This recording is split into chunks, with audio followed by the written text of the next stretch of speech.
So now that you have a basic idea about frameworks as an entity that not only helps you structure your app, but also saves you precious development time, it's time to learn a bit more about one of the most popular of all Node.js frameworks.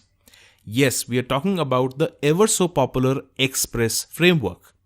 On its website, Express is defined as a fast, unopinionated, and minimalist web framework for Node.js.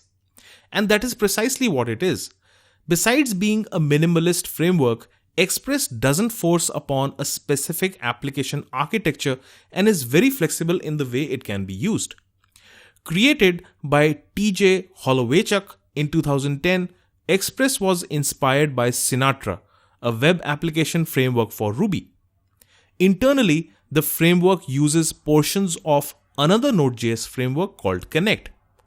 Express provides an easy-to-use interface to a web server instance and allows you to manage requests and responses, making it easy for you to implement essential web application features such as routing, serving static files and data, rendering dynamic views with custom data incorporated into templates, managing sessions, and allowing discrete request-level debugging.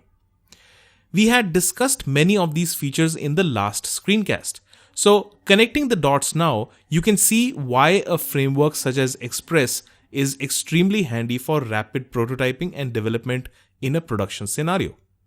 Essentially, you don't have to reinvent the wheel every time you get down to write a Node.js app. But perhaps the central feature that Express is best known for is something called middleware. To understand what middleware is and why Express fans get so jumped up about it, let's first abstract a basic server instance in Node.js. Let's say it's an HTTP server. Now, a server listens to requests and serves back a response as desired. Now, let's say we want to process and modify this request and response data. For this purpose, we would need a function, let's say, which gets access to the request and response object.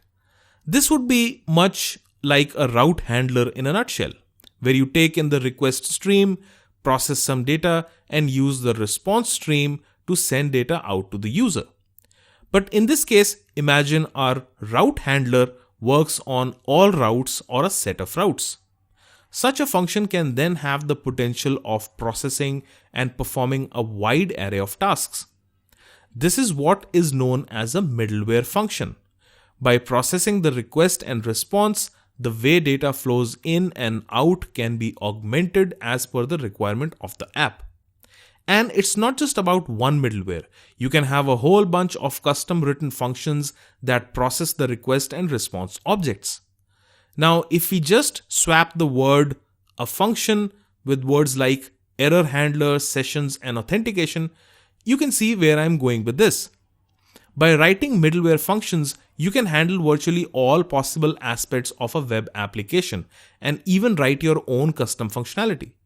This lets you fulfill one of the greatest reasons for a framework's existence: its ability to allow developers to break down the app and write fully manageable and pluggable modules.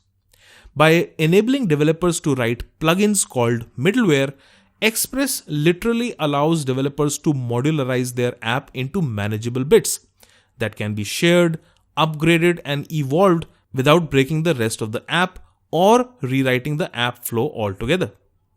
Using middleware, you can create smaller apps that can be mounted together to form a larger enterprise application.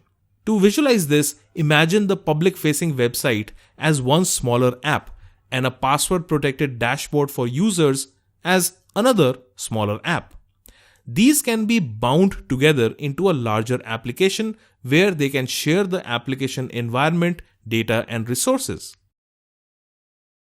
So that, in a nutshell, is Express, a highly expressive Node.js framework that allows developers to stay flexible with their structure and yet maintain a rock-solid application design architecture. Now, Express is very popular when it is coupled with MongoDB as the database server and with AngularJS on the front end as the client-side application framework. This trinity, coupled with the obvious presence of Node.js, is popularly known as the mean stack. a term coined by a developer by the name of Valery Karpov.